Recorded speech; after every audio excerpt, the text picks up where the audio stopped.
So on the topic of today, how to sum it up, and it seems to me one way to sum it up would simply be to say, well, it's complicated. Discussing China's diplomacy is complicated for a number of reasons. China's power is on the rise. That is an established fact. Its confidence has grown. Its view of the world has shifted. China has ideas of its own about the world and is ready to share them with the world. China's behavior is also changing, has become more assertive, indeed expressing those changes that I've just summed up. So that makes the challenge perhaps for China and the world it is engaging with can China and the world settle on more space for China in ways that are agreeable for all? And that is where diplomacy comes in. The special issue, I will say not too much about this, but has 10 essays that you can download free of charge. And it was a bit of a task to select some speakers from the special issue.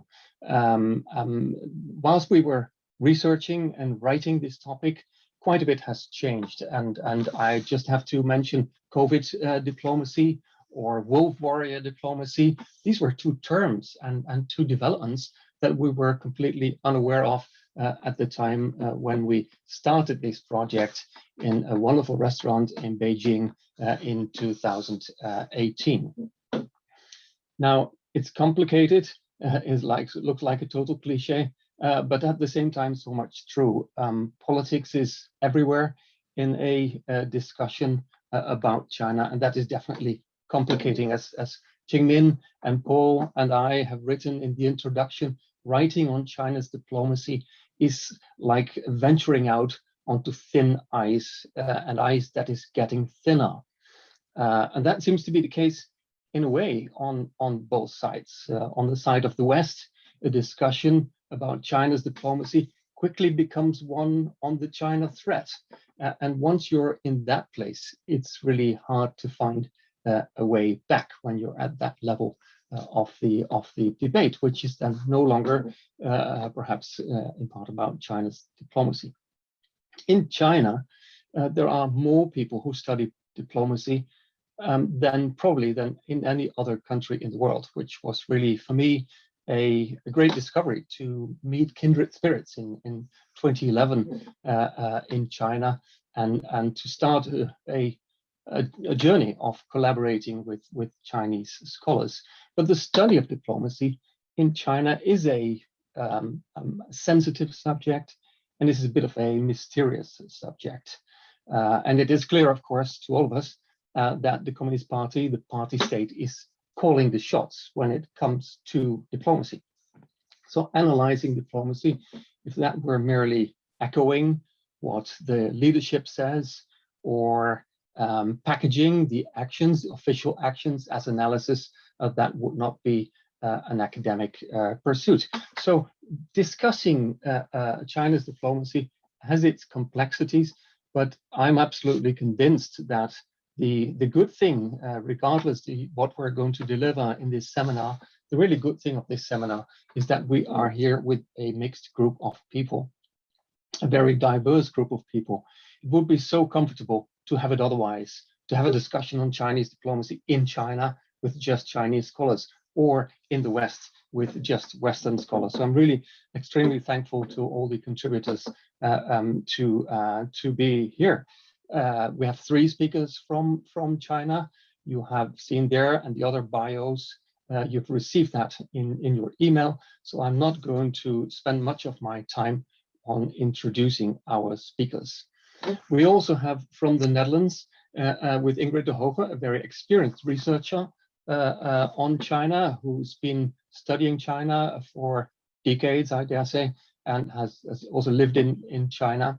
And we have 2 people who are from outside of the special issue and who are in a way could be seen as import scholars from diplomatic studies to the study of China's diplomacy. And we have done that deliberately to have a fresh and diverse group, also generation-wise, a very, very diverse group, and also to give with that the message that we believe it's important to have more diversity in the study of China, with more people coming in and joining that very, very important debate.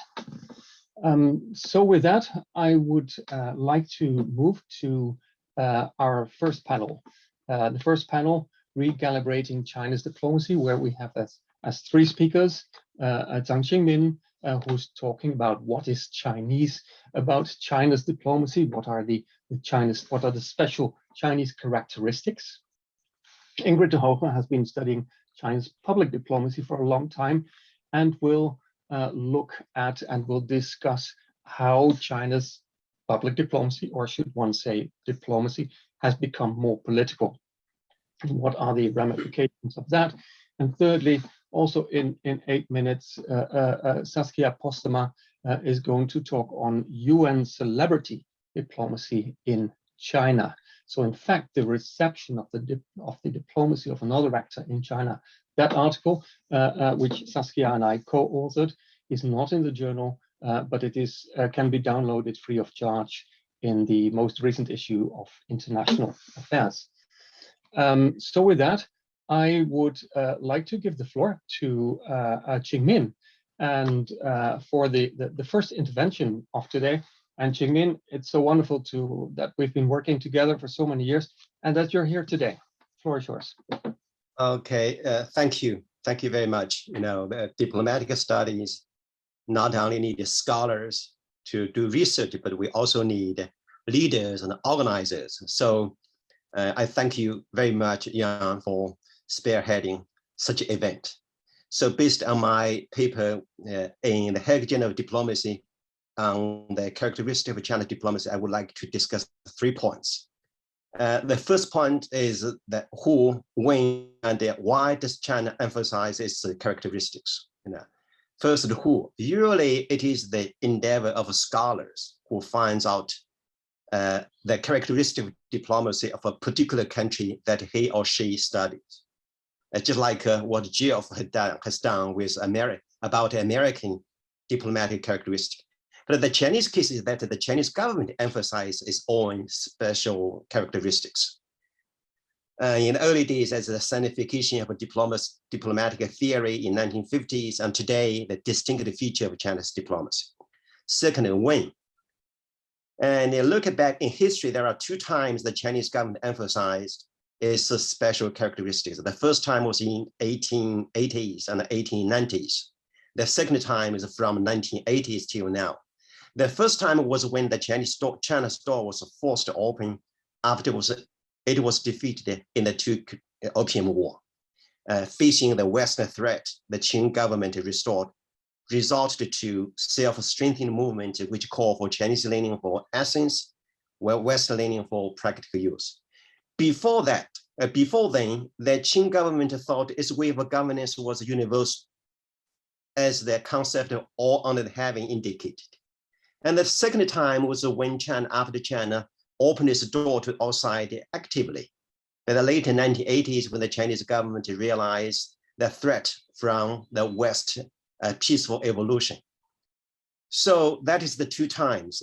From that 2 time period, we can I found that setting store on why, and setting store by its characteristic is the defensive act. When China started to get integrated with the international system and facing the challenge of the political system, I see that there is a kind of sense of identity crisis or a challenge to security. This is the first point I want to make. The second point I want to make is what is and what is not the Chinese characteristics. You know, the Chinese scholars and as well as the officials always emphasize that the peace, independence, and highly centralized diplomatic authority as the special characteristic of China diplomacy. I argue in my paper that these are the common features of all diplomacy. It is not special at all to China. So I think there are 3 special features with Chinese characteristic. The first one is, as the government claims, the defining feature of China diplomacy is the centralized and unified leadership of the CCP over China diplomacy. The second feature is a Chinese cultural feature. It's a national feature, demonstrating in China the way of China conduct its diplomacy. I think the third feature is the personal feature. Different leaders emphasize this special feature, and some leaders do not. Like China in Deng's time had different diplomatic characteristics from that in Mao's time, and Xi also has remarkable characteristics different from that of Deng.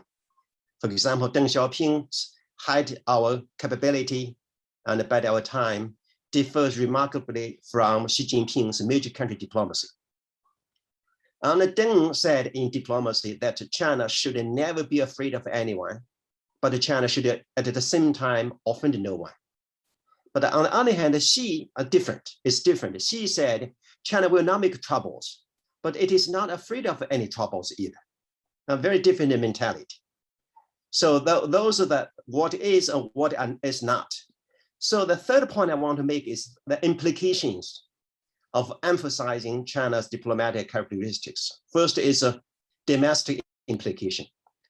As a means to implement foreign policy or process of art for managing interstate relations, diplomacy needs a universal culture and norm. So basically, the differences in diplomacy is resulted from the difference in foreign policy. So today's China, the proactive diplomacy is a result of China's proactive foreign policy. And the special diplomatic features are the demonstration of special foreign policy. The change with China diplomacy and foreign policy intensified the opposite or confronting views of China diplomacy in and outside China. Earlier, there were different views about China's diplomacy. Inside China, there was a criticism about Chinese foreign policy as too soft or defensive. But outside China, there was a criticism about Chinese foreign policy, which is too assertive and aggressive.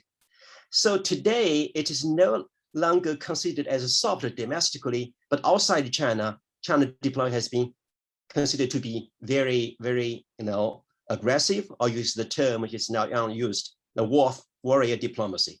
So this is the domestic implication. And internationally, it also has an international implication.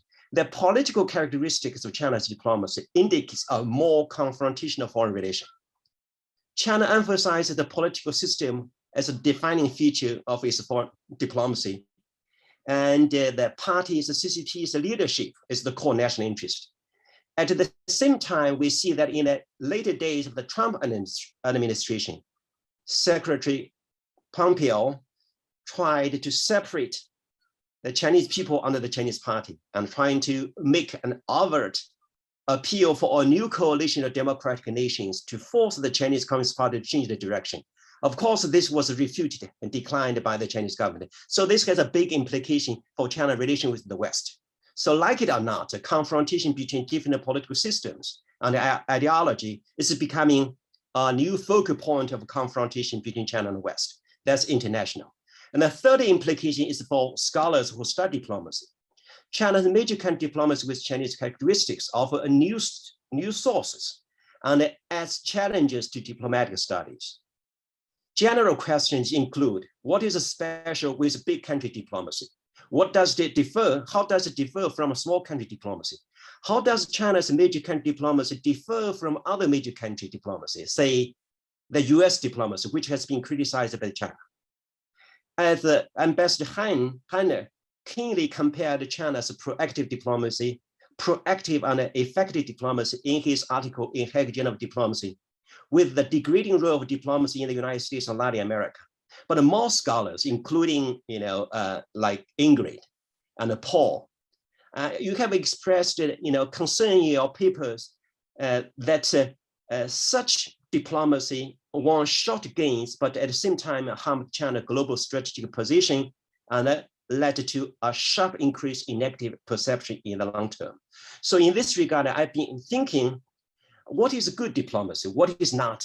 And how do we judge success or failure of diplomacy? This has been a topic we discussed or debated in the ISA panel. So if we do not have a criteria for such a judgment, how can we improve diplomacy?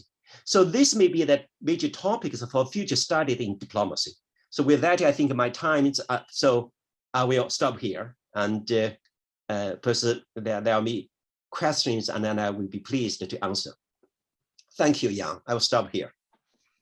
Thank you so much, Qingmin, for your timekeeping and for a very stimulating account, and really making some key points. Indeed, also among them the point about centralization, which is articulated, emphasized much more and directly, openly.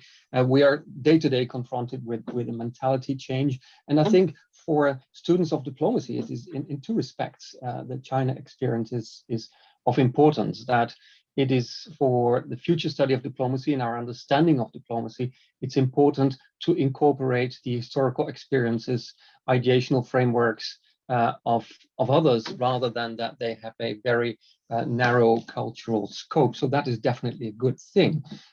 Also, perhaps the political emphasis on the politics of it, and how politics and diplomacy are intertwined, which is so clear when we talk about China, is perhaps something that students of diplomacy have not paid sufficient attention to in the past. So with that, I'm moving on to our second speaker, and that who's exactly elaborating on that point. So Ingrid, please come in, and thanks for joining us. Thank you, Jan, and thank you for having me. I think it's a great initiative to bring us all together today, and I'm looking very much forward to the discussion. In my presentation, I will focus on China's public diplomacy, but I think some of my findings actually can be extrapolated to diplomacy in general.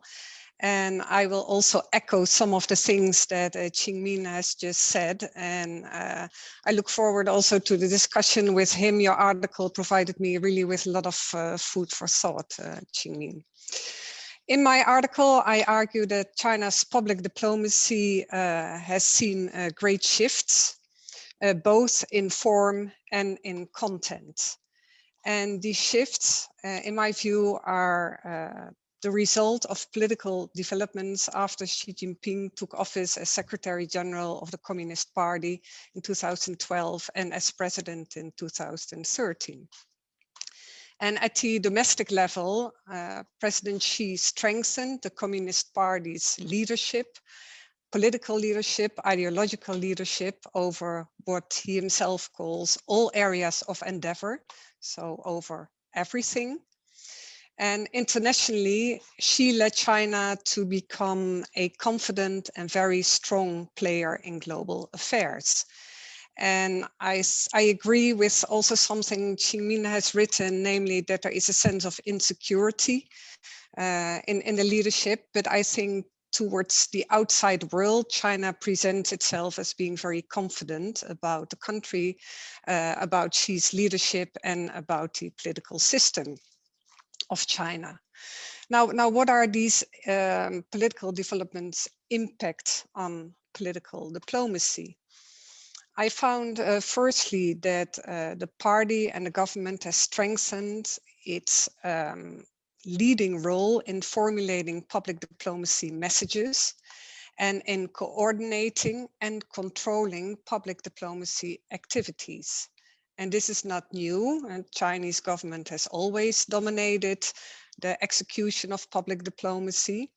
But under the previous president, Hu Jintao, the number and variety of public diplomacy actors was much broader and was expanding all the time, especially also among non-state actors. And all these actors often extended the frontiers of what could be said and done. And this added to the plurality of voices heard in public diplomacy. And that is always a big asset of public diplomacy. Today, there are still multiple actors involved, but there's much tighter control over what they are saying, what they are doing by the Communist Party, by the government. And also the narratives are constructed more often and more strongly at a central level, very much adapted to what China needs politically. And the media takes an ever stronger role in deciding or in instructing how and when the broader media can disseminate these messages.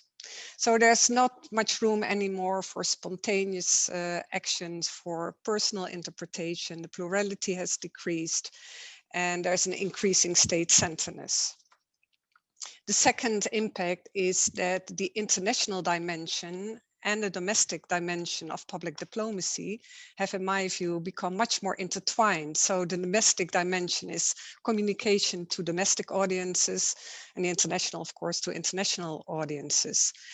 And domestic communication here again has always been an important driver of public diplomacy, because there's a necessity for the government to win public support for China's foreign policy. Qingmin also referred to that, and to strengthen the internal mobilization capacity. But it also strengthens the position of China's leadership. So here again, there's this concern about regime security. This has led China to, more than before, differentiate between a positive self and a negative other.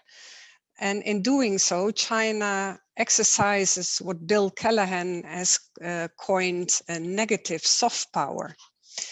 And this is very much illustrated last year in China's COVID-19 diplomacy. So it more explicitly than before denounces others and pictures them as an enemy of China, and sometimes also as an enemy of the Chinese people.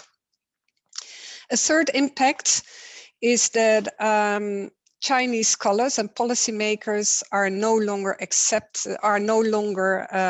willing to accept the limitations to China's right to speak and to China's right to speak about a political system. Now, China's right to speak, that is very much linked to also the hardening of China's public diplomacy, the shift in the form and the character of diplomacy, being more assertive, more explicitly backed by hard power. The second, the right to speak about political system, that is very much linked to the development that China in its narratives no longer prioritizes the communication of culture, Chinese culture, as a resource of soft power, but is very much into promoting its political system and political concepts. And that is very much illustrated by China's public diplomacy around the Belt and Road Initiative, including the concept of building a community of shared future for mankind. And in my knowledge, there has not been a very broad and explicit promotion of these kind of political concepts before. I think this is really new. To come to a conclusion, I think this approach has not landed very well, at least not in the Western parts of the world. It has backfired. If you look at international opinion polls, you see really a strong deterioration of favorability rates of China, and also confidence in the Chinese leadership if you compare it with 2 years ago. And I really hope, in my sense, and also if you extrapolate this to diplomacy in general, I think it's also a matter of China trying to seek its own voice, maybe still a lack of maturity, and that it's swinging maybe a bit too far to the hardening side. And I really hope China reconsiders this approach, and we'll see a development into another direction, which I hope will also bring more stability to the current turbulent international relations. I would like to stop here. Thank you. Thank you very much, Ingrid, for this rich account, and which gives me an opportunity to say I dipped into your article yesterday and also what the others have written. And I think it's incredibly rich and mature analysis. Also, Qingmin's work, which really shows the fruits of many years of reflection on these issues. And just a couple of points. I could not summarize what you've said, neither do I want to, but what you said about the growing emphasis on attention for the domestic public. It is something we can see also outside China, also in Europe and in the West more generally. So I see some kinds of parallels there as well. Thank you for adding yet another form of soft power to the in the 30 years that the term exists, the many varieties that we already have negative soft power, and indeed introducing the idea of China experimenting with its diplomacy, but experimentation is where there could be a parallel between diplomacy and education. It's what you do by definition, but it's of course not inconsequential. It has consequences. So that, I think, is an interesting theme for discussion that will also come back later. So I then turn to Saskia POSTEMA. Saskia is going to talk about UN celebrity diplomacy in China. As I said, the article has been published in International Affairs. I cannot say anything about it because I'm the co-author. So I quickly turn to Saskia. Saskia, thanks for making it quickly to the university with good Wi-Fi. Thank you. Yes, it was a bit of a rush this afternoon, but I made it. Yeah, so I am going to talk to you all about celebrity diplomacy in China, which is a bit of a different take, more of an outwards looking in perspective, if you will. And the reason why this is a very interesting topic is because there are four main changes that we actually established when it comes to the way in which this diplomacy is taking place. The first one is that China's involvement in the UN has actually grown exponentially over the past couple of years. We're now over 25% of UN agencies are actually led by Chinese representatives. So that already puts an interesting spin on, okay, so what does that mean? Secondly, what we also see is that more globally speaking, there is a proliferation of online communities and a shift to online political messaging. And that's, of course, also particularly interesting when you consider that in China, Weibo has over 500 million active users, which is a huge platform through which, of course, these things can then be communicated. A third change that we saw is that there is actually within China a shrinking of the domestic public sphere. So that is also something to keep in mind. And fourthly, we see that there is an increased use of celebrities by the United Nations as ambassadors. So they use celebrities essentially as a casual or informal type of public diplomacy. Because celebrity diplomats are by their very nature able to navigate the online world sometimes better than politicians can. And also they have a very large network that allows them to actually traverse in different circles, both the political elite, but also a much more global audience. And that's very interesting as well, because they're able to switch between that global perspective and the local perspective as well. In China, we see that there are actually 30 active goodwill ambassadors that have been accredited by the United Nations. And in a country like China, that is especially interesting because it has such a specific socio-political context, which adds a lot of various parameters under which they operate and which have been previously very much gone by unstudied. So what does it actually mean then for how they practice their communications and how they are able to work as message amplifiers? That was something that we set out to have a first glance at, if you will. Now, what we noted was that there are essentially 4 different sets of expectations that these celebrity diplomats, Chinese celebrity diplomats, have to keep in mind when they are conducting their work as diplomats. The first one is, of course, the sending organization, so in this case, the UN, as accrediting international organization, and they really want them to propagate these universal values. But they also have to keep in mind the Chinese government and what they want from them and their expectations, promoting the nationalist narrative.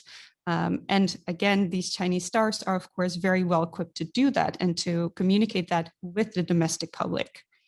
On top of that, there are also the societal expectations. So in China, there is very much this idea of celebrities playing a sort of national star, being a role model for society. And so engaging with these topics can also be very interesting for Chinese celebrities purely from their own business interests. And that is also the fourth element that they have to keep in mind, what's going to benefit them in the long run as well. Now, those different sets of expectations, when taken together, show that we should really pose the question as to whether these celebrity diplomats in a Chinese context are actually independent actors with agency, which is usually how we understand celebrity diplomacy in existing literature, which is very much focused on the Western dimension and the Western dynamics in which they operate. We conclude that we don't really see that same level of agency and independence there because they are operating within all of these parameters that we just mentioned. We highlighted that for 9 Chinese celebrities in particular in the paper, and based on that, we specifically noted 3 main topics, again, 3 main findings. So when analyzing Weibo posts, and again, we focus specifically on that because it is such a big platform, we do see that these celebrities are very much aware of the expectations that are put on them by the leadership to really promote patriotism. But it can also be motivated again by those intrinsic interests in their own commercial interest and their success, because their careers are also very much defined by their access to the public. And because there is such a shrinking public sphere, that is something that they also may want to consider. Secondly, we also see a shift from generation to generation. So the older generation of these celebrity diplomats, we see that they are not as active. So for example, Jackie Chan, Chen Kun, Li Bingbing, they have become less active over the past couple of years, whereas the newer generation of celebrity diplomats, like Carrie Wang, for example, they are much more active when it comes to posting on such global causes on their Weibo pages.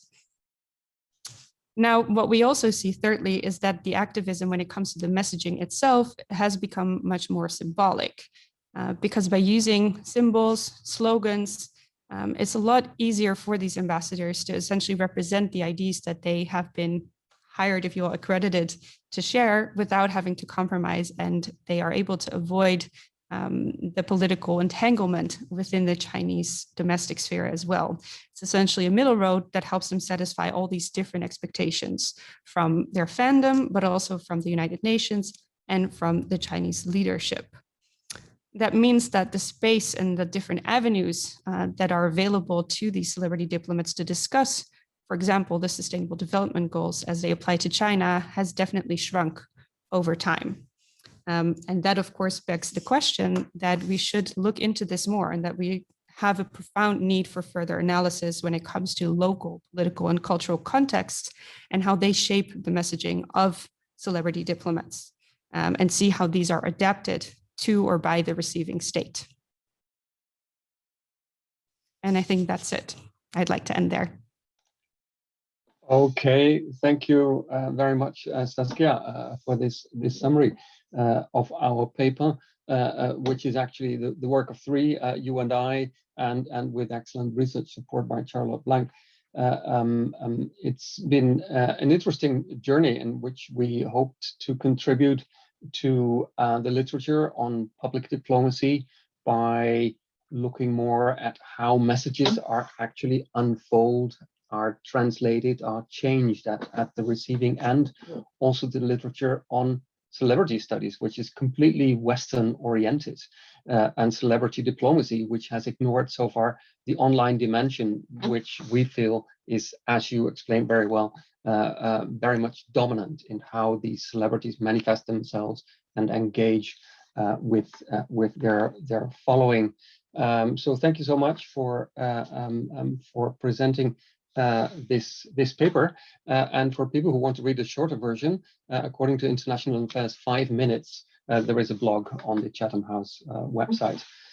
So with that, I would like to move to the next stage, and that is we have about 10 minutes for a discussion and answer questions,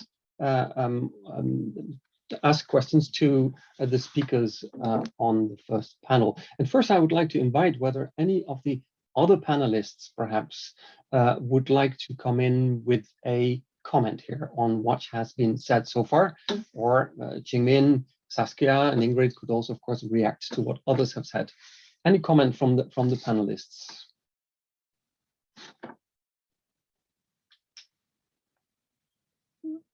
I take it that there is no comment from panelists.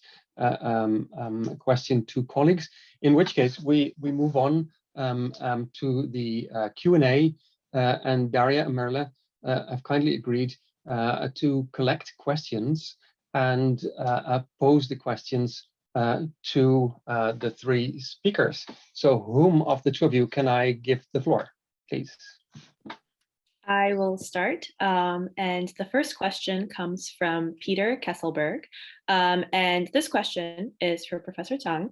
And he would like to ask, would you agree with Peter's assessment that Hu Jintao's diplomacy could have been judged too soft and too defensive in comparison with the more assertive diplomatic style of Chairman Xi?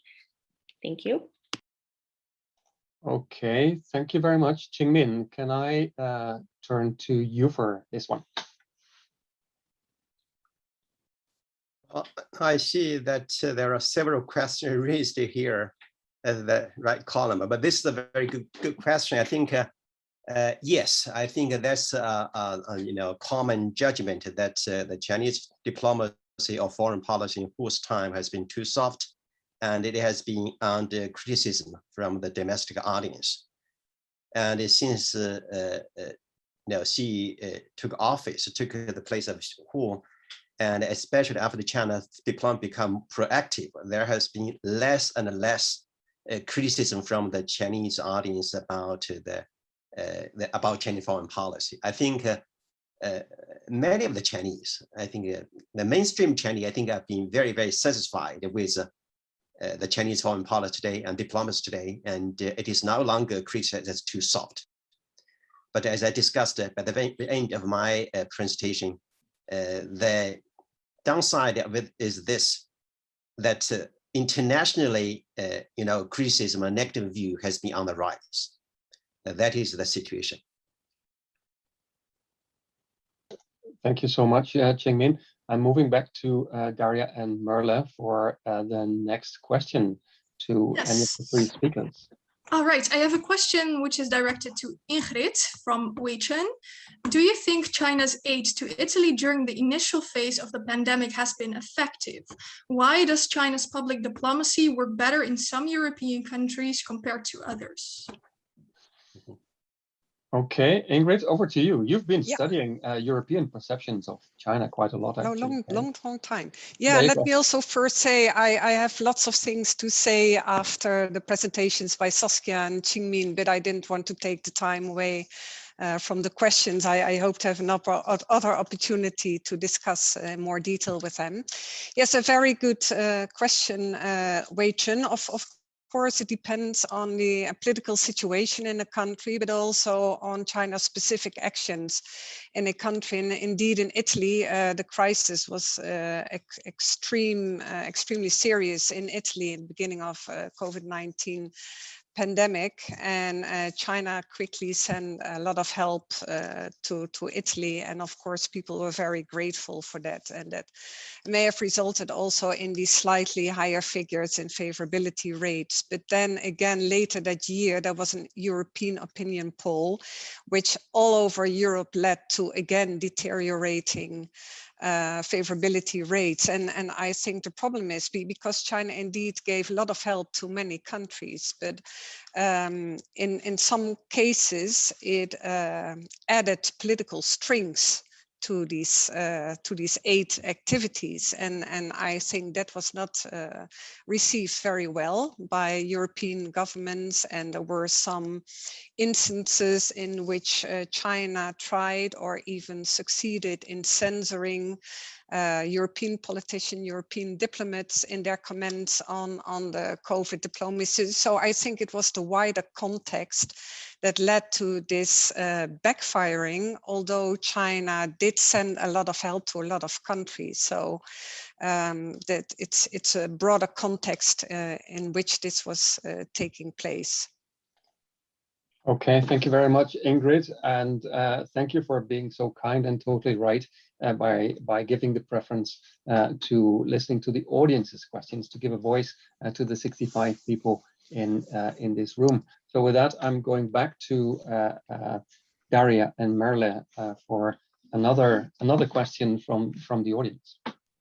This question is for Saskia. So Younglin asks, now with COVID-19, many things are brought online, but it was also a challenge for celebrities to see whether they're also well prepared with their offline duties. Do you think that these celebrities have developed enough offline resources to broadcast through online media? Okay, there you go, Saskia. I think that is a very interesting question, and one that, of course, we will have to judge once things do move back to more offline activities. We can, of course, look in the past, look at history and see what celebrity diplomats have done in the past, even though, again, I want to emphasize there is not that much literature that is really empirically driven on their activities. But some celebrities are, I would say, more equipped to do that than others. There is definitely a move that we see from the UN that we can observe, where there is from their end at least an effort being made to provide them with more training and more resources. Because of course, one of the I would say unique characteristics of celebrity diplomats is of course that they are not trained in diplomacy. And so that is something that will be very interesting to see how that develops over time. Thank you, Saskia. We have time for one more question before moving on to the next panel. Okay, so then I have one more question directed to Ingrid from Robert Clark. In what ways does the Belt and Road Initiative provide leverage for Chinese state diplomacy, or should it be seen solely as an economic project? Oh, there's much to say about this. In my view, the Belt and Road Initiative is not just an economic project. It is very much. It's also social, political, digital. It's about health diplomacy, science diplomacy. There are Silk Roads for every aspect of development today. I think, in principle, it can really bring a lot to China's public diplomacy, because there are very positive elements to be publicized and to be communicated to the outside world. But here again, it depends very much about the style and the context in which this public diplomacy takes place. And if it is not about a plurality of voices, about also discussing the problems and the downsides, openly, I think here again China has a difficult role to play in its public diplomacy. So it depends on the style that is chosen and the content of the messages that's being spread. This is my short answer. I saw also a couple of very interesting other questions, and I hope we can maybe also later answer them by mail or maybe in a later discussion. That's a great suggestion, Ingrid, and indeed there will be more questions than we can handle. Still, I'm very happy to have this dialogue with the audience that's taking place right now. So moving on to our next speakers, two of them in the Hague Journal of Diplomacy, Professor Jia and Dr. Chen, and Professor Wiseman is coming in with a paper at an earlier stage, still of research, and so far it's been unpublished, but we are so happy to have him on board because of these stimulating ideas. So here, the leading question is China as a responsible power? We also have on this panel, like with celebrity diplomacy, a non-state actor dimension with Wei's paper. We start out with Professor Jia's presentation on China as a responsible power, and Qingguo, what are the obstacles for becoming a responsible power? And tying in very nicely with that, I think, is Jeff's paper on how we should perhaps diplomatize rather than securitize the debate. So how, I mean, there are some parallels, strange as it may seem, in your argument on how to get on the right track with a growing power becoming a responsible power and being recognized as such. So Professor Jia, I'm turning to you first. Well, thank you, Mr. Melissen. It's a great pleasure to be here. I think recent years, China has been trying to play the role of a responsible power. The term actually officially got incorporated into the report of the 19th Party Congress. So it's Chinese government or Chinese Communist Party took it very seriously. So what is the role of the responsible major power from a Chinese perspective? I think it means three things. First is doing a good job at home, such as maintaining political stability, clean and effective governance, economic growth, environmental protection, and social justice. And the second thing it means is participation in international cooperation and observing international law and norms. It's ironic that in the Western media, China is portrayed as a country try to abuse international rules and norms. But if you Chinese would argue that if you look at the record, China has been behaving much better than the US. And thirdly, it means providing international public goods, such as paying its membership dues to international organizations on time, making substantial contribution to the UN peacekeeping operations, and cooperating with other countries to address various kinds of global challenges. So China has been doing pretty well in this regard. China is the P5 country that has contributed the most troops to international peacekeeping operations.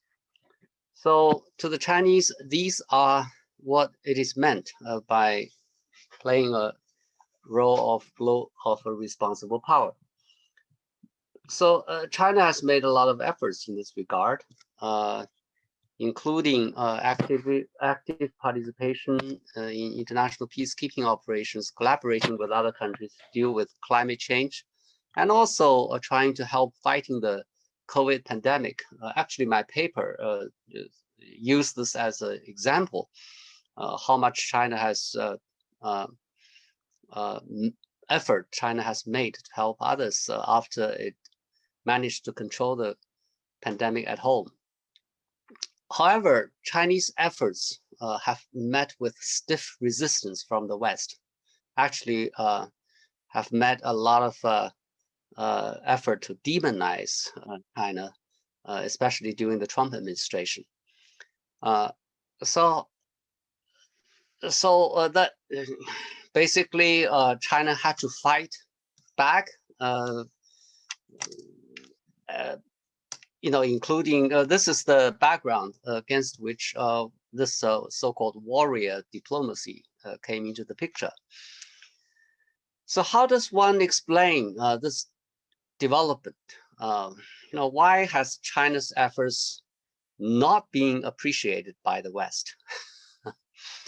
I think there are four reasons to that. The first is the speed with which China rose or has risen. It has caught a lot of people by surprise.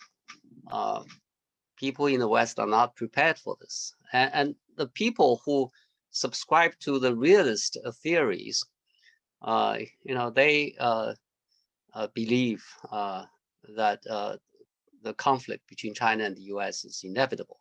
So you have the Thucydides trap argument. So whatever China does is perceived by some people from this lens. And then there is another factor, that is the perception of China's domestic development and international behavior on the part of the West, especially. Basically, in the eyes of a lot of people in the West, there is a process of political concentration of power in China. So China is not moving in the direction of greater liberalization and openness like in the past. Rather, the opposite is true from the Western perspective. And also there is a perception of proactiveness on the part of China in conducting its foreign relations, especially on the question of disputed territories and maritime waters in the South and East China Seas. So a lot of people are saying that, okay, the engagement policy, probably it was wrong because it failed to make China more liberal, let alone democratic. And also the realist, the offensive realist people would say, well, look, China is, as it grows, it would expand and contest US leadership. And the third factor is the failure on the part of the Western countries, especially the US, to deal with domestic issues, okay? Like COVID-19, pandemic, the economic growth and socioeconomic equality, and ethnic relations. So this failure or inability to deal with domestic problems effectively somehow led to, especially the Trump administration's effort to blame others. And China happened to be the target of blame during this period of time. Remember, he appreciated China's efforts to contain the virus effectively. And then he said, you know, China is to blame later on for the outbreak of the COVID-19.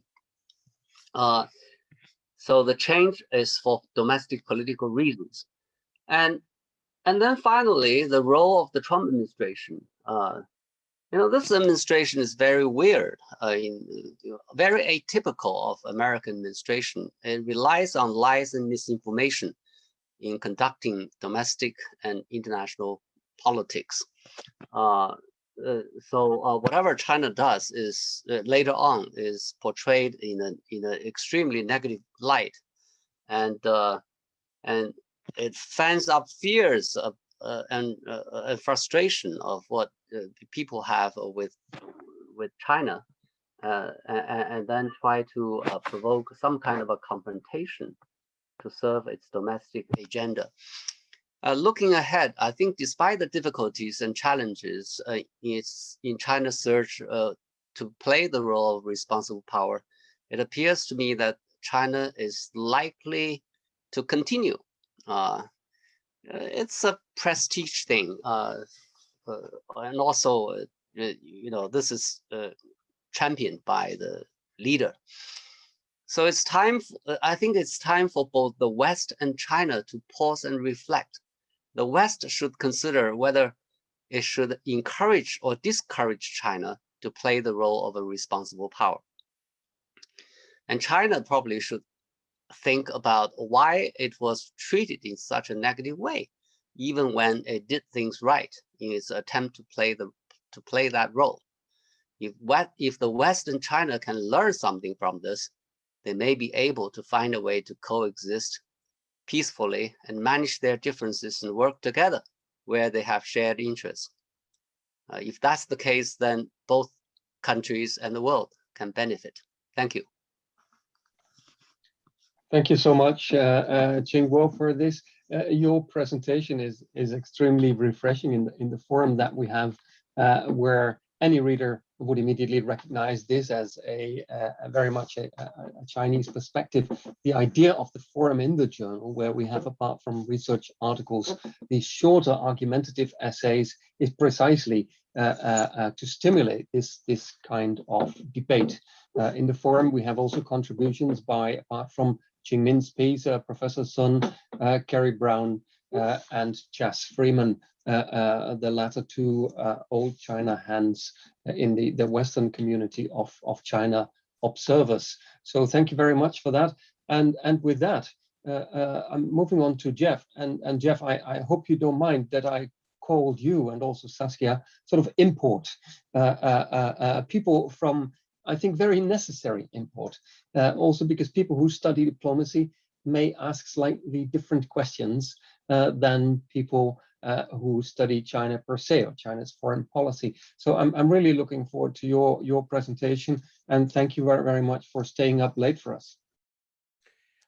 Pleasure, Jan, and thanks so much for the invitation to be here. I'm delighted to join everyone, and congratulations on the special issue of the Hague Journal of Diplomacy. It really is a great contribution. I have started work on a paper called, well, Pax Sinica, actually, Diplomatizing China's Rise. And I want to stress that it is work in progress. I'm at the early stages, so I'm very pleased to be able to try my ideas on you. The main question that drove my interest in the subject is basically, would China's rise look any different if we were to look at it through a stronger diplomatic lens? Now, I think it would. In other words, what I want to do is diplomatize discussion about China's ascent in an effort to basically provide some kind of alternative to what I see as the current, often unhelpful, international efforts to securitize the international discourse about China. Now, my argument is that neither the Chinese nor the Western international approach, it's a big generalization I know, is effective, or their current approach is simply not effective in finding ways to manage China's rising status. Now, I think that neither China nor the United States wants to go to war to settle this status issue. But the risk of miscalculation and inadvertent military conflict, I think, is significant. Now, as I see it, there are basically two explanations, or sets of explanations, if you like, about China's contemporary status-seeking behavior and its rise in the international pecking order, to use a term by Vincent Puglio. The first explanation is it really envisages a non-peaceful rise. Now, on this more pessimistic China hawk account, China's power, its confidence, will likely lead to a serious military conflict involving the major powers, notably in the South China Sea and over Taiwan. And this group tends to focus on the fact that China's demonstrable growing economic influence will reinforce China's Beijing's assertive behavior, aggressive behavior, its military ambitions, its risk-taking, if you like. And there's plenty of evidence for that when you look at China's, what many people see as China's mishandling of the COVID-19 pandemic, the erosion of Hong Kong's autonomy, its treatment of the Uyghurs, a long-term repression in Tibet, and what people see as provocations over Taiwan and in the South China Sea. Now, this China hawk school of thought is, I think, now ascendant in Western international policy circles. And I think it envisages China's rise being settled on the military battlefield. Now, the second, more optimistic explanation about China's evolving world role envisages a manageable, even a peaceful rise. And now this group, or this set of arguments, and I'm simplifying things grossly, of course, I think this group argues that the China hawks are overstating their case and that aggression is simply the wrong response to China, even an assertive China. Now, this group also tends to, I think, emphasize the material constraints on Chinese power and on Chinese ambitions. And they tend to argue that China has no grand plan to install a Pax Sinica to replace the Pax Americana. Now, this group, I think, also, well, really envisages China's rise being settled, in John Eikenberry's phrase, on the normative battlefield. And so this dovish school of thought is, I think, as I've already intimated, it's currently on the back foot. And I think this group is championing a position that is becoming increasingly difficult to defend as China is seen to be behaving badly from Taiwan to the South China Sea and the other issues I mentioned a moment ago. Now, my way around this is to look at a third position in which diplomatic considerations play a central part, or a much more central part than they do at the moment. And this is what I call a diplomatized rise, one that closes off any hegemonic exemption for bad behavior. Now, how do I arrive at this conclusion? Well, I did an assessment of the 2003 US-led Iraq invasion. And in that, I argued that the United States vastly underestimated and misused diplomacy. And I think it transgressed 5 meta-norms, or large norms of diplomacy that are now widely accepted. And these 5 norms, we will all see them differently, but I list them as the use of force only as a last resort, greater transparency, continuous dialogue, effective multilateralism and a modicum of civility. And my view of the Bush administration was that it failed to comprehend the power of those 5 diplomatic norms. And as a result, that failure caused the United States during the 2003 invasion and subsequent events to miscalculate the extent to which it could overstep those norms with impunity, what I call a claim of hegemonic exception. Now, I think China is now making pretty much the same mistake. So if I just very quickly go through the 5 norms that I've mentioned, the very first one, the first transgression was the norm of the eagerness, the US's eagerness to use force rather than to exhaust diplomatic negotiations back in 2002 and 3 before the invasion. Now, in contrast, and with some exceptions, I think such as the 1979 border war between China and Vietnam, the Chinese diplomatic style has, as Charles Freeman says, tended to avoid force and use it only as a last resort. And that's the view of a former China hand, an American no less. China, I think, recently appears to have lost sight of its historical emphasis on the defensive use of force. So that's the first norm. The second one is transparency. And this is, I think, a meta-norm in diplomacy. Since Woodrow Wilson, I would argue, when he argued for open diplomacy after World War I, the US has done relatively well on this measure. I say relatively well. From 1949, I think the Chinese approach has, to diplomatic transparency at least, has mirrored changes in the Chinese political environment, obviously. However, I think the opacity of China's diplomacy undermines its claims, whatever they may be, to global leadership. Now, the third key norm of diplomacy is continuous dialogue, in my view, and it's the idea of engaging the enemy.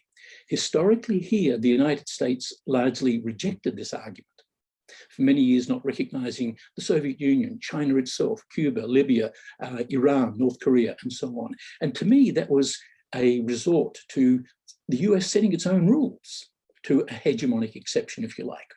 On the other hand, on this norm, China has taken a different approach to the United States, and certainly since 1949.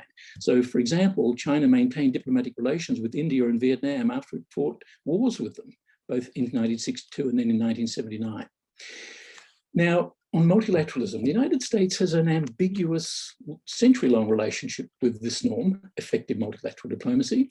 But before the 2003 Gulf War, the Bush administration tapped into this tradition of resentment towards international organization, attacking the UN basically for years of inaction against Saddam Hussein's Iraq. Now, in the view of a former Australian ambassador to Beijing, Jeff Raby, he argues that China is in fact a highly constrained superpower, one that has adopted really a two-track strategy towards multilateralism. One, that it basically challenges the prevailing multilateral order, and I think the Belt and Road Initiative is the best example of that. But at the same time, it's also acted to engage with existing multilateral institutions, such as the UN. And I think Professor Jia, I think quite rightly pointed to the peacekeeping record. We could also look at the number of vetoes that China may have used, again, historically lower. And so Rosemary Foote basically summarizes this view of multilateralism in the sense that China is both reshaping and being reshaped by the norms, the multilateral norms of the global system. And the final norm is civility. Now, this, my argument here, and this is that there is a requirement for a modicum of decorum and civility in international relations, in diplomacy. And at the time of the 2003 Gulf War, the Bush administration attracted very widespread criticism for its high-handed criticism of both friends and foes alike. And this, of course, has basically been reinforced, as Professor Jia said, with interest by Donald Trump. But I would say that from 1949 till recently, and with the obvious exception of the Cultural Revolution, China tended to observe many diplomatic civility norms. And I think Xi Jinping himself has generally maintained a semblance of civility, even during the rocky trade wars with the Soviet Union, as compared with Trump anyway. But someone needs to point out, in my view, to the wolf warriors, or whatever we want to call them, the value in diplomacy's civility norm, as we would with Trump. So to conclude, Jan, my argument is that we need to apply a very self-conscious diplomatic lens or overlay to the rising China issue. I think that China will better serve its own interests and those of international order if it diplomatizes its foreign policies, starting first by reconsidering looking at the 5 norms that I've just mentioned and which China purportedly subscribes to and which it often respects. So in sum, China's rise should be desecuritized and diplomatized. Thank you. Thank you so much, Jeff, for this. And I look forward to seeing the next version of your paper somewhere. And I think the contribution is a very important one indeed, in that it tries to impact on how we make a case for how we have to frame the debate on China's diplomacy and move away from some cul-de-sacs in that debate. So very interesting, and the normative paper is very interesting. Dr. Chen Wei has probably done more empirical research than anybody else in China. I'm pretty sure I can say that, on city diplomacy, the role of non-state actors, China's cities' role in international relations. So Wei, the floor is yours for the final presentation of today. Okay, thank you, Jan. Can you hear my voice? Perfectly. Okay, thank you. So first, I would like to express my appreciation to Professor Jan Melissen, Professor Paul Sharp, and Professor Qingmin Zhang for offering thoughtful insights and comments to my earlier draft. Also, I would like to extend my thanks to those responsible reviewers and editors of HJD for helping me complete this article. And my article for this special issue mainly addresses the question of whether the emerging role of cities in diplomacy is a reflection of the diplomatic transformation in China, and what are the distinctive features of the diplomatic roles of cities within China's context. So first, this essay apply the model of club model and network model, then try to examine this topic by exploring 5 aspects. First is the number of players, second, structures, third, forms, and fourth, transparency, and then finally, main purposes. So first, number of players. As China's international activities have entered an all-around multi-field and deep-seated stage, the diplomatic players are increasingly diversified, and I think this has been evidenced in city level. So at the local level, the players include local government, local-based state-owned enterprises, and local social sectors. And this part highlights the involvement of local social sectors in city diplomacy, especially the establishment of different associations in city diplomacy or public diplomacy. And for example, the Shanghai Public Diplomacy Association has organized a series of activities and held the city public diplomacy very well. And second, I would like to address the structure thing. First, the structure of city diplomacy combines hierarchical features and flatter features due to China's organizational characteristics. And first, the hierarchical feature is the innate advantage of China's city diplomacy because it is the thing that empowers cities in the centralized political system. But however, a more flat and less institutionalized structure also exists. For example, after the launch of BRI to promote communication and coordination between Chinese cities, local governments have actively established various dialogue platforms and city networks. And the third thing is communication form. Like other forms of diplomacy, city diplomacy relies on some institutionalized peaceful communication based on various international laws, institutions, and conventions to communicate, cooperate, and build trust. And the fourth one is the transparency. Because the mandatory force of international institutions generally increases city transparency in regard to information disclosure, public reports, and rule formulation. For example, local governments tend to be more transparent in consular protection, publicity, and overseas security education training by fully utilizing training courses, newsletters, and social media to publicize relevant information. So I think this is a very interesting part. And then the fifth one is the main purpose. The main purpose of China's city diplomacy is more about bilateral flows, which can help countries to maintain a good relationship. So this kind of bilateral flows can also exist even when the relations between two countries experience difficulties. So I think this is also a very important part in China's city diplomacy. And then I have concluded 3 distinctive features of the growing diplomatic role of cities in China since 2012. First, cities have developed their representation by serving as important agents in managing domestic and international situations. Second, cities have developed communication techniques by playing as an important role in shaping China's neighboring diplomacy and global partnerships. And third, cities have developed negotiation techniques for participating in China's reform of the global governance system.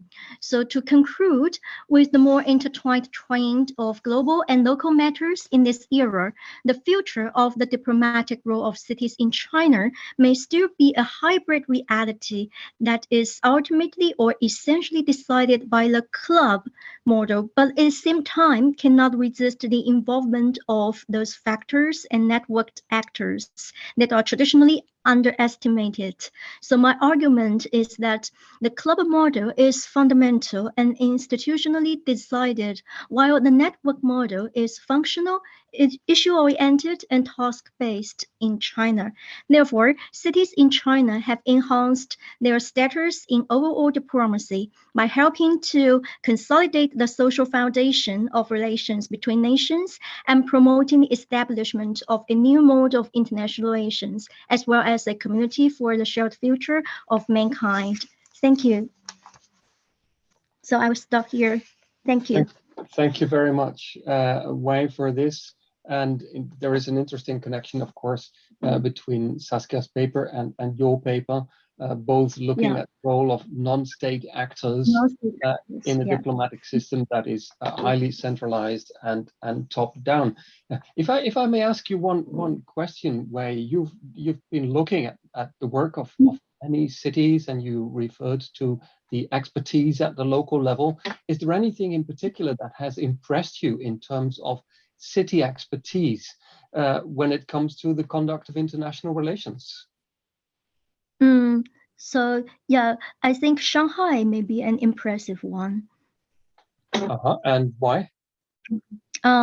Because I have read something in my paper about the institutional design in Shanghai, about how to invite the overseas talent and also utilizes local talents to contribute to the expertise in dealing with the outside world. Okay, thank you very much. And thanks for this. And we're turning now to the general discussion again. So I'm inviting Daria and Merle to collect questions, but also I'm inviting my other colleagues on the panel to comment on what others have said. So this, in the little time that we've left, we could have a mixed discussion, but the audience is king or queen. So that's why we go first. Daria, do you come in here, or Merle, who's first? I come in here, I guess, yeah. I have a question to Professor Jia from Junling. Can you hypothetically propose certain solutions for China to reduce its threat perception and for the West to think over China's role in the international community? Do you think China's hard or soft power is the main solution? Well, look, I think, good question. I think the main argument that I'm trying to make is that both sides have to desecuritize their discourse. I'm not apportioning blame in percentage terms, but I think both sides are misreading the current situation. And I am urging both sides, China on one hand and the United States and the international community on the other, to basically go back to basics. And for me, the basics are diplomatic, let's say, principles, the norms that I've outlined. And by going back to those diplomatic norms, I think both sides will basically should be able to see things a little bit differently. And so a key concept there is when you mention threat perception, the threat perception concept that, let's say, springs to mind is the security dilemma. And I think that we could use the security dilemma a lot more, both in the continental military sense and in the maritime sense. And in this case, what I think we're seeing is the beginnings of a security dilemma dynamic. And the problem with the security dilemma that we noticed in Europe during the Cold War was the only way to mitigate the dilemma is to basically get both sides to show security dilemma sensibility. No, the two sides at the moment do not have that security dilemma sensibility that Ken Booth and Nick Wheeler have written about years and years ago. And so I think my conceptual argument there would be precisely that, but I would just reinforce my point that, you know, both sides need to reassess the current approach because it is not working. I do think, and this is where I reinforce, and finally, Jan, I reinforce the arguments that Ingrid made. I think that 10 years or so ago, China was probably winning soft power, public diplomacy, nation branding, strategy or struggle, if you like. I now think it's losing. I now think that, in fact, international opinion has turned against it, and Ingrid gave statistical support to that argument. I'm just arguing intuitively now, but I think at the moment, Chinese soft power and the package of strategies that goes with it are simply not working to reduce the security dilemma sensibility problem that I talked about, and it's just simply not working in terms of favorability for China. Okay, thank you very much, Jeff. It's interesting actually how your paper and Qingguo's paper intersect. So, Professor Jia, could I also ask you to reflect on the same question? Sure, I think China can do better. But of course, when you look at the military conflicts, no, it's the U.S. has been sending warships and airplanes increasingly to South China Sea and the Taiwan Strait, and they claim that they are responding to Chinese more assertiveness in the region. But China chose to use non-military forms of pressures to defend what it claimed to be its territorial and maritime interests. Okay. I think this has some Chinese action has a lot to do with domestic politics. You know, in the past, China has made the claims, similar claims for many years. But in the past, the Chinese government was telling the Chinese people that, look, we are not strong enough. We cannot defend our interests as much as we would like to. But now increasingly, the Chinese people are telling the Chinese government, now you are no longer that weak. You should tackle this problem now to defend our interests. So the Chinese government is also under domestic politics to be more assertive. But at the same time, China has refrained from using military force in doing this, in defending its so-called territorial and maritime rights. In the meantime, you know, Chinese government has been working with the Southeast Asian countries concerned to develop a code of conduct. You know, we have negotiations going on. The Chinese government is serious about it. But at the moment, I mean, everything is in flux because of the US-China tension. So as far as China is concerned, I think what China can do is to attach more importance to a diplomatic solution to the in terms of defending its maritime interests and territorial interests, and at the same time give probably to some extent change its public diplomacy practice. So I agree that certain you know efforts have to be made to have better result. At the moment, I think the current practice we have a lot of problems. Thank you. Thank you for this. I'm looking at Daria and Merla for one more question.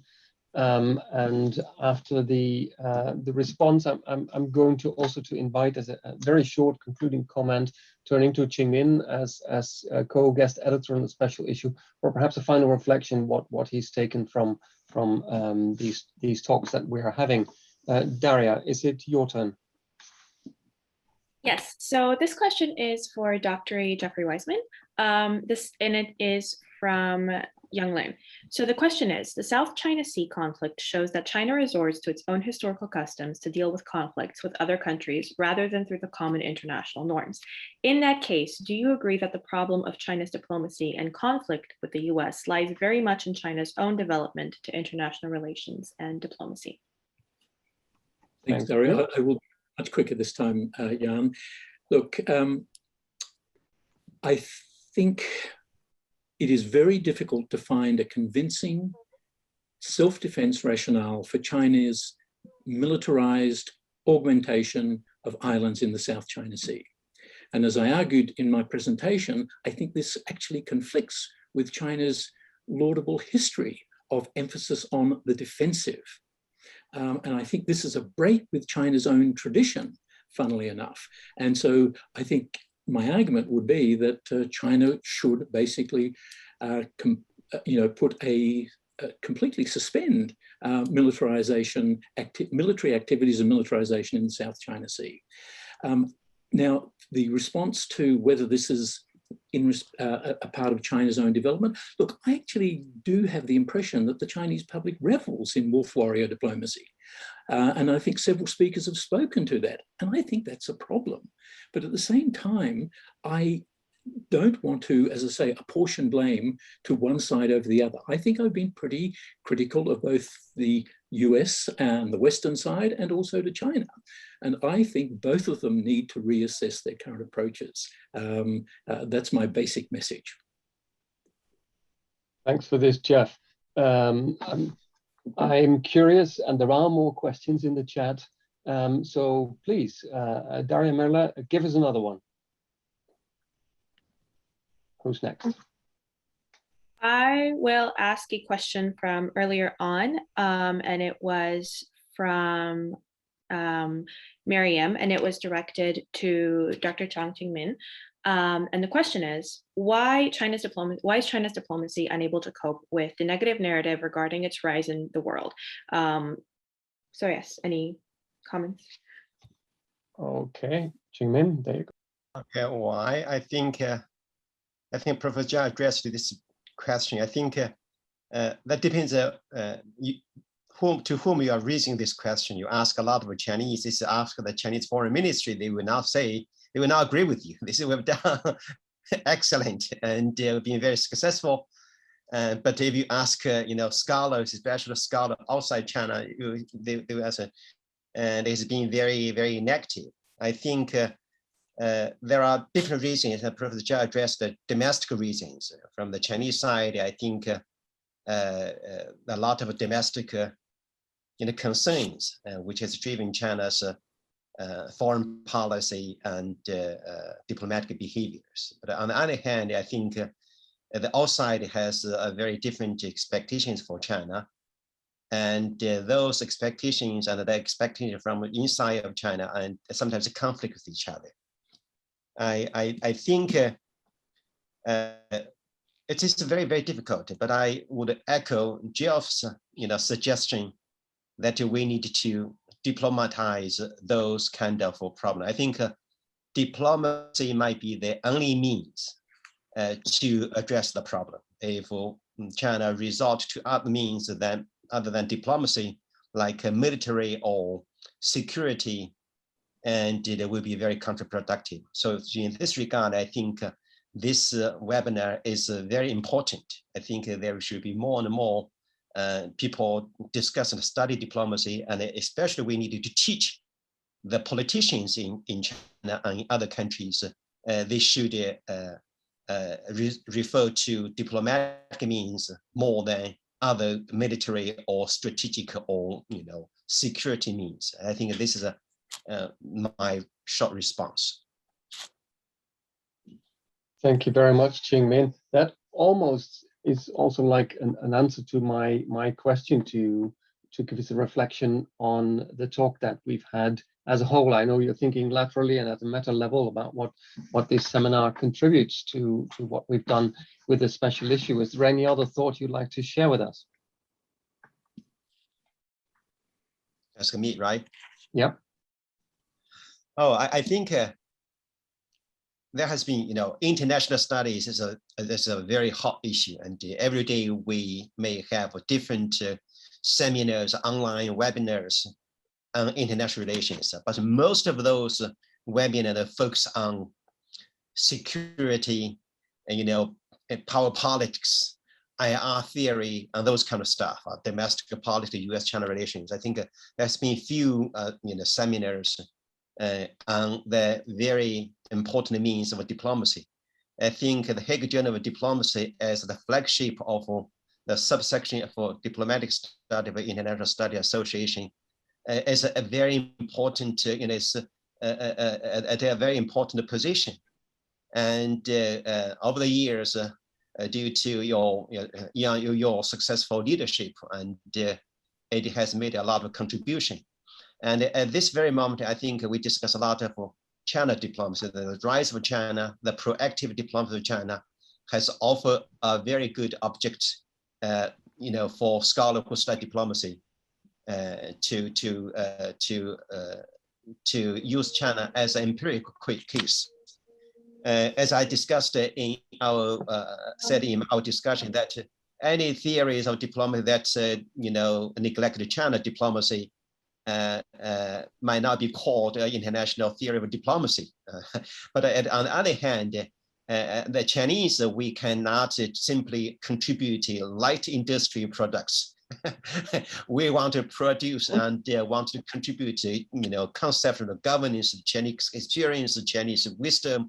But those wisdom, I think, is more important. I think those wisdom should include those norms of diplomacy that Geoff discussed just now. I think in this way, I think I feel just at the very starting of a webinar, but it's at the very end of the webinar. But so I hope in the future we can have more such occasions to further discuss China diplomacy or the diplomacy of other countries. Mm-hmm. Right, Qingmin. Now we're at Leiden. I'm still talking to you. We're at LeidenAsiaCentre, which is at the University of Leiden. And sometimes one has the impression that when great powers collide, that's the bread and butter of think tanks. So what's the importance of an academic perspective of having these talks at the university, or should we really leave it to the think tanks to discuss these kinds of issues? I think diplomacy, though it is a means, it's an instrument, it should be distance itself from politics. But unfortunately, that's not the case. So whoever study diplomacy, we are involved in one way or the other in politics, and we are much affected or conditioned by the political environment. That's very, very unfortunate. But that does not mean as a scholar we will become an instrument of the government. And we need, as a scholar, we have different missions, which are different from those of the politicians. In this regard, I think the Chinese government and some of the European government or the American government, they might have conflicts of interest.